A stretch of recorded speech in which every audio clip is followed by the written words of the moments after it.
Welcome everyone, this is a very late coming video, just about 4 or 5 months late, but what can a person do? That's the first time I'm killing that tool. Yes, I know it's late, and I know that many probably don't need the guide anymore because you've already either written it or seen in other videos. However, I would like to share my pathway, my strategy, and our team strategy, actually, not my own.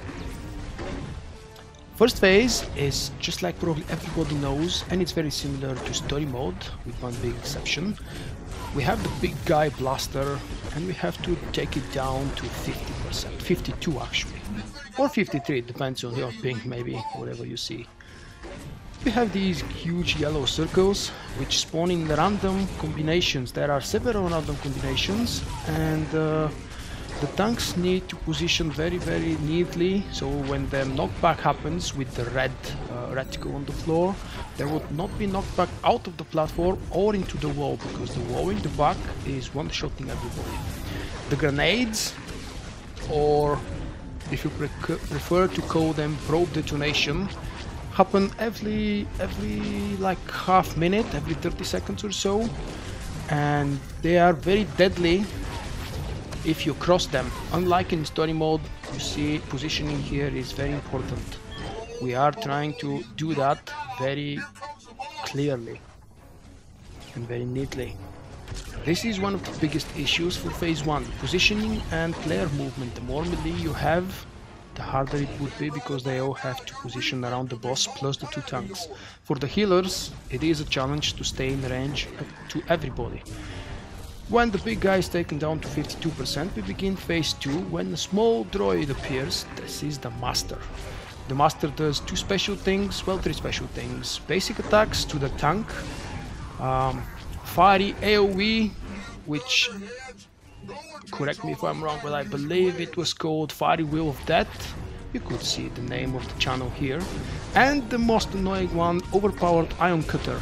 The overpowered Ion Cutter is a single target channel which happens every 25 or 30 seconds. I didn't time it really properly, but it's between 25 and 30, and it targets the closest person within the point of view, so within the range and within the point of view. If you stand behind, for one reason or another, the boss will not pick you up. What we do is pick specific classes depending on the team balance and the group setup, who will pick up these channels.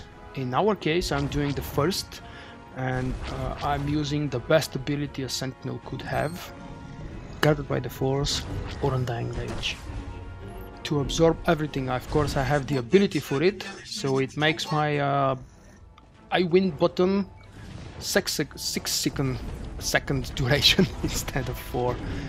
Forgive me.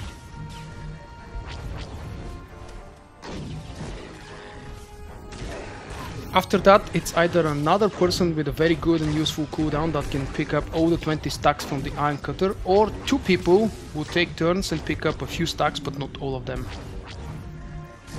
My job after picking up the first 20 stacks, this is the 3rd one by the way, and I'm back at the droid. This time I'm using Saber Ward and Force Camouflage, plus you see I didn't pick all of the stacks because very likely that would have killed me. Regardless of how many cooldowns I use, these things still hit a lot.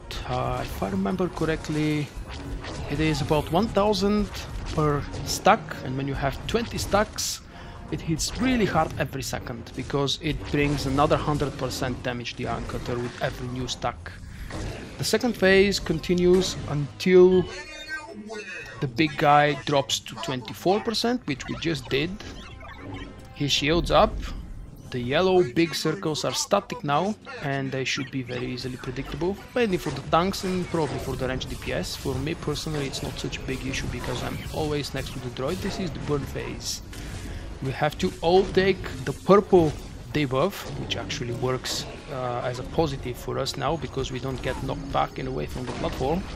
So the tank who's tanking the little droid needs to face towards the group, and everybody should pick up that one. The blue stacks are not very pleasant ones, and the more of them you have, the more damage you are taking.